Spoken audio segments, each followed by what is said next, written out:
ദൈവനാമത്തിന് മഹത്വമുണ്ടായിരിക്കട്ടെ.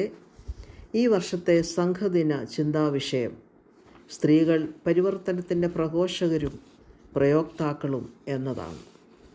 അതിനായി തിരഞ്ഞെടുത്തിരിക്കുന്ന വേദഭാഗം വിശുദ്ധ മത്തായിയുടെ സുവിശേഷം 28-ാം അധ്യായം 1 മുതൽ 10 വരെയുള്ള വാക്യങ്ങളാണ്. യേശുവിൻ്റെ ക്രൂശീകരണം ശിഷ്യ സമൂഹത്തെ ഒരുതരം നിസ്സഹായതയുടെ പടുകുഴിയിലേക്കാണ് തള്ളിയിട്ടത്. ഭയവിഹ്വലരായ പുരുഷ ശിഷ്യന്മാർ യേശുവിൻ്റെ മരണാനന്തര കാര്യങ്ങളിൽ നിന്ന് പോലും അകലം പാലിച്ച് മാറി നിൽക്കുകയായിരുന്നു. യേശു കർത്താവ് തൻ്റെ ലോക ശുശ്രൂഷയിൽ പ്രഖ്യാപിച്ചിരുന്നതുപോലെ തൻ്റെ മരണത്തിന് ശേഷം താൻ കല്ലറയിൽ അടക്കം ചെയ്യപ്പെടുകയും തുടർന്ന് മരിച്ചവരിൽ നിന്ന് ഉയർത്തെഴുന്നേൽക്കുകയും ചെയ്തു. ഈ ഭാഗവുമായി ബന്ധപ്പെട്ട് ചില ചിന്തകൾ നമുക്ക് പങ്കുവയ്ക്കാം. ഒന്നാമതായി, സ്വയനിർമ്മിത തടവറ മറികടക്കുന്ന സ്ത്രീ സഹജമായ മുൻകൈ. മരിച്ച യേശുവിനെ കാണുന്നതിനായി ധീരരായ 2 സ്ത്രീകൾ എല്ലാ നിയമങ്ങളെയും ഭയപ്പെടുത്തുന്ന സാഹചര്യങ്ങളെയും ലംഘിച്ച് പുലർച്ചെ കല്ലറയിലേക്ക് പോയി. ഉയിർപ്പ് എന്ന സത്യത്തെ കാണുവാൻ അവസരം ഒരുങ്ങുന്നു. കാര്യങ്ങളെ സൂക്ഷ്മതയോടെ വിലയിരുത്തി തക്ക സമയത്ത് കൃത്യമായ മുൻകൈ എടുക്കുവാനുള്ള സ്ത്രീകളുടെ സഹജമായ നേതൃഭാവന നമ്മിൽ ഓരോരുത്തരിലും ദൈവം കനിഞ്ഞു നൽകിയിട്ടുണ്ട് എന്ന് നാം മനസ്സിലാക്കണം. ക്ഷിപ്രയും പൂവയും തക്ക സമയത്ത് എടുത്ത തീരുമാനവും പ്രവൃത്തിയും എന്താണെന്ന് നമുക്കറിയാമല്ലോ.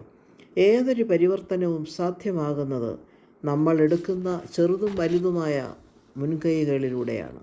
രണ്ടാമതായി, പുതിയ അനുഭവങ്ങളുടെ പ്രയോക്താക്കൾ ആകുവാനുള്ള സ്ത്രീകളുടെ സന്നദ്ധത. 2 മറിയമാരും വന്നെത്തിയത് യേശുവിൻ്റെ മരണക്രിയകൾ ചെയ്യുന്നതിനാണ്. എന്നാൽ യേശു ഉയർത്തെഴുന്നേറ്റു എന്ന ദൂതൻ്റെ പുതിയ വെളിപ്പെടുത്തൽ അവരെ ആകമാനം രൂപാന്തരപ്പെടുത്തുകയാണ്. യേശുവിൻ്റെ വാക്കുകളെ ശരിക്കും അവർ ഉൾക്കൊണ്ടിരുന്നു എങ്കിൽ മരിച്ച ക്രിസ്തുവിനെ അവർ അന്വേഷിക്കുമായിരുന്നില്ല. നമ്മുടെ അന്വേഷണങ്ങളും ഇപ്രകാരമാണ്. നാം അന്വേഷിക്കുന്നത് മാറ്റമല്ല, തൽസ്ഥിതി തുടരുന്നതിനാണ്, അതായത് സ്റ്റാറ്റസ് കോ. നമ്മുടെ തിരയലും അന്വേഷണങ്ങളും കാഴ്ചപ്പാടുകളും തൽസ്ഥിതിയെ അനുകൂലിക്കുകയും മാറ്റങ്ങളെ സ്വീകരിക്കുവാൻ തയ്യാറല്ലാത്തതുമാണ്. യേശു കൊണ്ടുവരാൻ ശ്രമിച്ച മാറ്റം നാം വിശ്വസിക്കുന്നുണ്ടോ? മരണത്തിൽ നിന്നും പുനരുത്ഥാനത്തിലേക്കുള്ള മാറ്റം, അടിമത്തത്തിൽ നിന്നും സ്വാതന്ത്ര്യത്തിലേക്കുള്ള മാറ്റം, അബലവൽക്കരണത്തിൽ നിന്നും ശാക്തീകരണത്തിലേക്കുള്ള മാറ്റം. ഇവിടെ കല്ലറയ്ക്കൽ വന്ന സ്ത്രീകൾ വലിയ മാറ്റത്തിൻ്റെ സുവാർത്ത തിരികെ കൊണ്ടുപോകാൻ ദൈവം ആഗ്രഹിക്കുന്നു. അവർ മാറ്റത്തിൻ്റെ വാഹകരായി മാറുന്നു. അന്വേഷണങ്ങളിലെ തെറ്റുകുറ്റങ്ങളെ കണ്ടെത്തി മാറ്റങ്ങളിലേക്ക് നടക്കേണ്ട പാതയെ കണ്ടെത്തുകയും ചെയ്യേണ്ടത് അനിവാര്യമാണ്. ഈ സ്ത്രീകൾ അപ്രകാരം ചെയ്യുന്നതായി കാണുന്നു. അപ്പോസ്തലത്വം പുനർനിർവചിക്കുന്ന വാഹകരിൽ നിന്ന് പ്രഘോഷകരിലേക്ക് മാറ്റപ്പെടുന്നു. ഒരു പുതിയ ദർശനം അവരുടെ ജീവിതത്തോട് എഴുതി ചേർക്കുകയാണ്. പുതിയ അനുഭവങ്ങളുടെ പരിവർത്തകരും പ്രയോക്താക്കളുമായി അവർ മാറ്റപ്പെടുകയുമാണ്. മൂന്നാമതായി, പുതിയ ദൗത്യത്തിൻ്റെ പരികർമ്മികളായ സ്ത്രീകൾ. ഉയിർപ്പിൻ്റെ പുതിയ വാർത്ത പുതിയ യാത്രയ്ക്ക് അവരെ ഒരുക്കുകയാണ്. പുതിയ ദൗത്യത്തിൻ്റെ പരികർമ്മികളായി നിയോഗിതരാകുകയാണ്. ഗലീലയിൽ ഭയവിഹ്വലരായിരിക്കുന്ന പുരുഷ ശിഷ്യരെ ധൈര്യപ്പെടുത്തുവാനും ഈ സുവാർത്ത അറിയിക്കുന്നതിനും ദുർബലരെന്ന് ലോകം ധരിച്ചു വച്ചിരുന്ന സ്ത്രീകളെയാണ് ഉത്ഥിതനായ ക്രിസ്തു നിയോഗിക്കുന്നത്. ഇന്ന് നമ്മുടെ സ്ഥാനം മുന്നോട്ടോ അതോ പൂർവ്വസ്ഥിതിയിലോ എന്ന് കണ്ടെത്തുക. ന്യായാധിപതിയും പ്രവാചകയുമായ ദെബോറ മാറ്റത്തിൻ്റെ പ്രഘോഷകയും പ്രയോക്താവും ആയിരുന്നു. എൽക്കാന, ഹന്ന, ഫെലീന ഇവരുടെ എല്ലാം ജീവിതം പരിശോധിക്കുക. തബീഥ താൻ ജീവിച്ചിരുന്ന സ്ഥലത്ത് മറ്റുള്ളവരെ പരിവർത്തനത്തിലേക്ക് നയിച്ചവളാണ്. കാണ്ടമ്മ കൊച്ചമ്മ നമ്മുടെ ഇടയിൽ ജീവിച്ച് പ്രവർത്തിച്ച ഒരു പ്രഘോഷകയാണ്.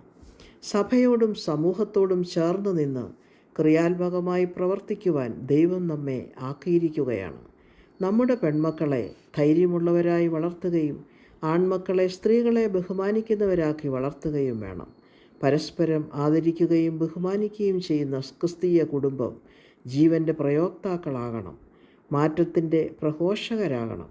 യേശു സുവിശേഷമായിരുന്നു. ജീവൻ്റെ ഉദയം സാധ്യമാകണമെങ്കിൽ മരണകരമായ അവസ്ഥയെ ത്യജിക്കണം.